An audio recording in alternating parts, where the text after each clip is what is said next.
শুনেন, আল্লাহ বলেন সেদিন কাফের বেঈমানের দল বলবে, রব্বানা, হে আমাদের রব, আরিনাল্লাযাইনি আযাল্লানা, আপনি ওই জাতি, ওই ব্যক্তি, তাদেরকে দেখিয়ে দেন যে আমাকে পথভ্রষ্ট করেছে, আযাল্লানা, আমাকে গোমরা করেছে, আমাকে সিরাতে মুস্তাকিম থেকে সরিয়ে দিয়েছে।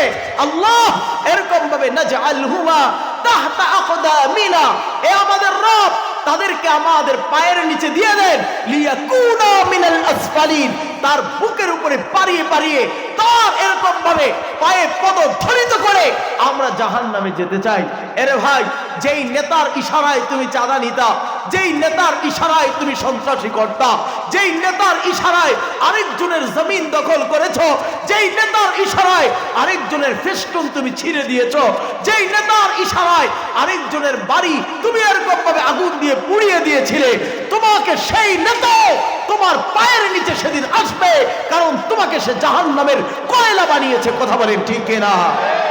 এ যুবক ভাই, সোনারগাঁয়ের যুবকদেরকে বলতে চাই, তোমাদের ঐতিহ্য ওই এরকম ভাবে, তোমাদের ইতিহাসের কথা তোমরা ভুলে গেলে চলবে না। বাংলাদেশের প্রথম রাজধানী এই সোনারগাঁ। কথা বলো ঠিক কিনা? আলেম ওলামার ঘাঁটি হচ্ছে এই সোনারগাঁ। সোনারগাঁয়ের মানুষ বড় ভদ্র, সোনারগাঁয়ের মানুষ বড় সভ্য, সোনারগাঁয়ের মানুষের ঐতিহ্য আছে, সোনারগাঁয়ের মানুষের ঐতিহ্য যুগ যুগ হাজার বছর থেকেই আছে। এই সোনারগাঁয়ের যুবকদেরকে বলতে চাই, তারা তোমাদের হাতে যেই নেতারা মাদক তুলে দেয়, অস্ত্র তুলে দেয়, চালাবাজির জন্য হুকুম দিয়ে দেয়, সেই সমস্ত নেতাদেরকে এখনই সময় এসেছে প্রত্যাখ্যান করে পীর সাহেব চরমনার নেতৃত্বে আল্লাহ ওয়ালাদের কাতারে, জাকিরিনদের কাতারে তৈরি হওয়ার জন্য, প্রস্তুত হওয়ার জন্য, ইসলামকে ক্ষমতায় আনার জন্য তৈরি আছো তো ইনশাআল্লাহ?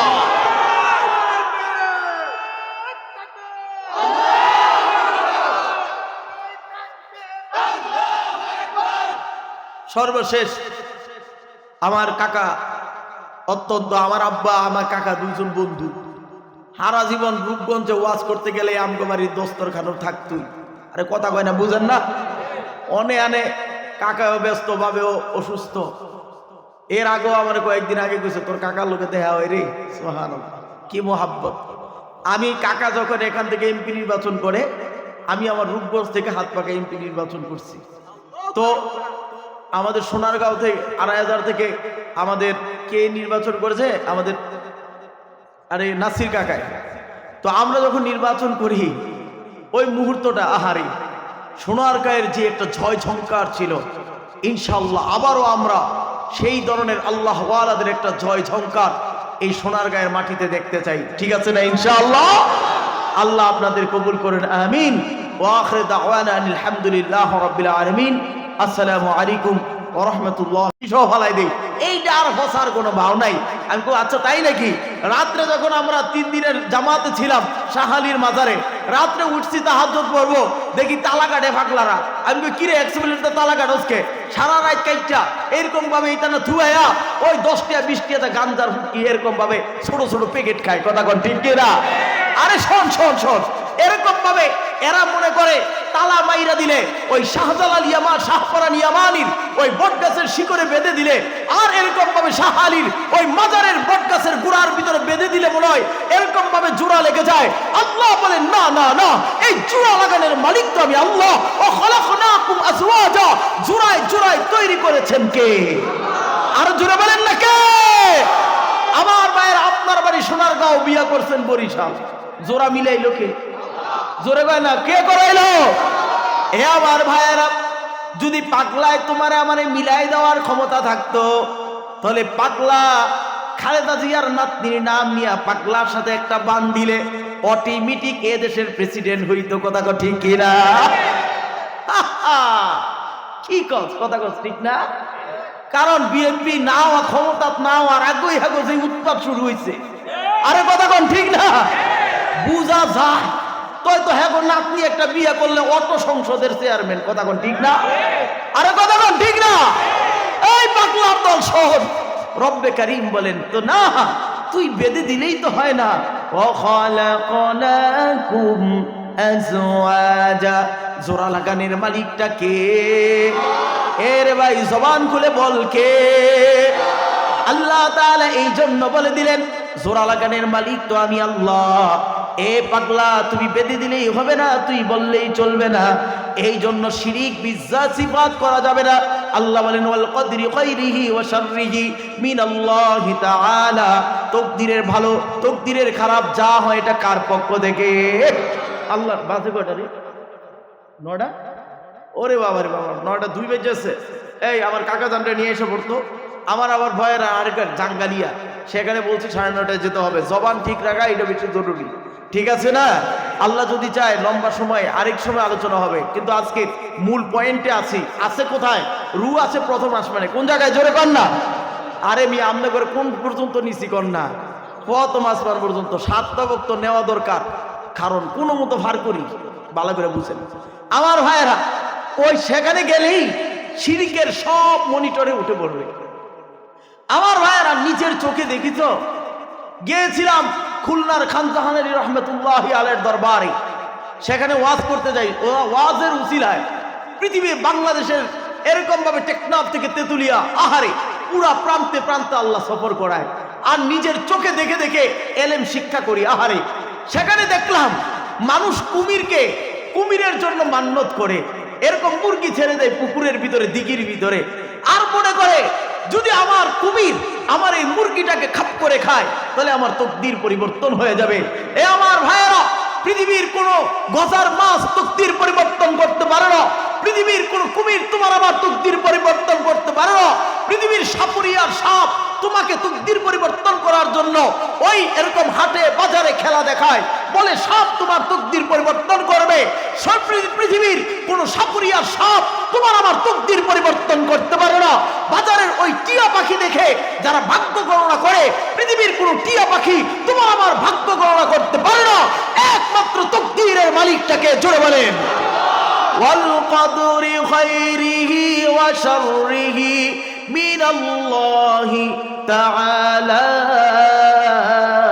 ওয়াল বাসি বাদাল মাউত। এরে ভাই, এই জন্য সাবধান হন। প্রতিটা ক্ষেত্রে প্রতিটা জায়গার ভিতরে শিরিক মুক্ত আমল করতে হবে। আল্লাহ শুকুর করে বলি, আমার লেখাপড়ার সমস্ত এলেম থেকে আমি মুফতি হয়েছি, মুফাসসির হয়েছি, সমস্ত এলেমের গভীরতা থেকে আমি এরকম ভাবে আপনাদের সামনে সাক্ষী দিয়ে বলি, আমার চরমনার তরিকার কোন আমলের ভিতরে শিরিক নাই। কোন আল্লাহু আকবার বলেন, আলহামদুলিল্লাহ বলেন। আমাদের তরিকার আমলের ভিতরে কি নাই? আছে আছে আছে। কি রে পীর, আমাদের মুরিদ ভাইয়েরা, আমাদের মুজাহিদ ভাইয়েরা, কোনদিন আমাদের পীর সাহেবকে আমরা সেজদা দেই? এই পায়ে চুমা খাই? এই বলতো দেখি কোনদিন সেখানে কি আমাদের হযরতের পিতার কবরে সেখানে সেজদা হয়? আগরবাতি মোমবাতি জ্বালানো হয়? কখনো কোন বিদআত শিরিক তো এরকম ভাবে পরের কথা, সেখানে বেদাতের আশ্রয় নেই। আলহামদুলিল্লাহ বলেন। আলহামদুলিল্লাহ পড়বেন না? ও রাগ হইছেন না? বলতেছেন যে টাকা দিয়া ওদের দলের দালালির লেগে আনছি না? না, খোদার কসম, কোন এরকম ভাবে।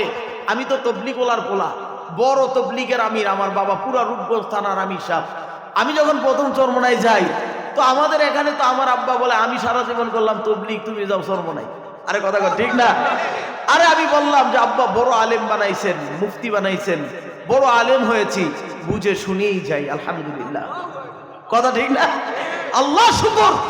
এই জন্য আমিও আপনাদের কাছে দাওয়াত দেব, চরমনায় এরকম হক তরিকার সাথে কে কে কাজ করবেন ইনশাআল্লাহ? রাজি আছেন ইনশাআল্লাহ? আরে কথা বলে রাজি আছেন না ইনশাআল্লাহ? হাত নামান। কারণ আজকে তো সেই বংশের সেই তরিকা আমাদের এক মুরব্বী আলহামদুলিল্লাহ আসবে। কথা বলেন ঠিক না? আমার ভাইদেরকে আজকে এই বিষয়গুলো এই জন্য অল্পের ভিতরে বললাম। আল্লাহ যদি চায় অন্য সময় লম্বা আলোচনা হবে। এই জমিনের ভিতরে আল্লাহর দ্বীন প্রতিষ্ঠা করতে হবে। আপনি যেই নেতাকে অনুসরণ করবেন সেই নেতার সাথেই আপনার হাসর হবে। কথা কোন ঠিক না? আমার ভাইয়েরা, এই জন্যই কোরআনে আল্লাহ বলেন وقال الذين كفروا ربنا أرنا الذين أضلانا من الجن والإنس نجعلهما تحت أقدامنا ليكونا من الأسفلين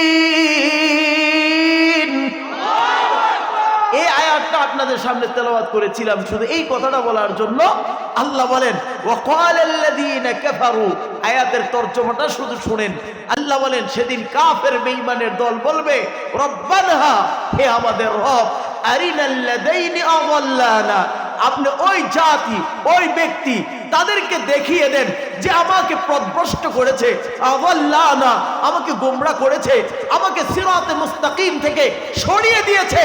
আল্লাহ এরকম ভাবে নাজআলহুমা তাহতা আকদামিনা, এ আমাদের রব তাদেরকে আমাদের পায়ের নিচে দিয়ে দেন, লিয়াকুনা মিনাল আসফালিন, তার বুকের উপরে পারিয়ে পারিয়ে তার এরকম ভাবে পায়ে পদধরিত করে আমরা জাহান্নামে যেতে চাই। এরে ভাই, যেই নেতার ইশারায় তুমি চাঁদা নিতা, যেই নেতার ইশারায় তুমি সন্ত্রাসী করতা, যেই নেতার ইশারায় আরেকজনের জমিন দখল করেছো, যেই নেতার ইশারায় আরেকজনের ফেস্টুন তুমি ছিঁড়ে দিয়েছো, যেই নেতার ইশারায় আরেকজনের বাড়ি তুমি এরকম ভাবে আগুন দিয়ে পুড়িয়ে দিয়েছিলে, তোমাকে সেই নেতা তোমার পায়ের নিচে সেদিন আসবে, কারণ তোমাকে সে জাহান্নামের কয়লা বানিয়েছে। কথা বলেন ঠিক কিনা? এ যুবক ভাই, সোনারগাঁয়ের যুবকদেরকে বলতে চাই, তোমাদের ঐতিহ্য ওই এরকম ভাবে তোমাদের ইতিহাসের কথা তোমরা ভুলে গেলে চলবে না। বাংলাদেশের প্রথম রাজধানী এই সোনারগাঁ। কথা বলো ঠিক কিনা? আলেম ওলামার ঘাঁটি হচ্ছে এই সোনারগাঁ। সোনারগাঁয়ের মানুষ বড় ভদ্র, সোনারগাঁয়ের মানুষ বড় সভ্য, সোনারগাঁয়ের মানুষের ঐতিহ্য আছে, সোনারগাঁয়ের মানুষের ঐতিহ্য যুগ যুগ হাজার বছর থেকেই আছে। এই সোনারগাঁয়ের যুবকদেরকে বলতে চাই, তারা তোমাদের হাতে যেই নেতারা মাদক তুলে দেয়, অস্ত্র তুলে দেয়, চাঁদাবাজির জন্য হুকুম দিয়ে দেয়, সেই সমস্ত নেতাদেরকে এখনই সময় এসেছে প্রত্যাখ্যান করে পীর সাহেব চরমনার নেতৃত্বে আল্লাহ ওয়ালাদের কাতারে, জাকিরিনদের কাতারে তৈরি হওয়ার জন্য, প্রস্তুত হওয়ার জন্য, ইসলামকে ক্ষমতায় আনার জন্য তৈরি আছো তো ইনশাআল্লাহ?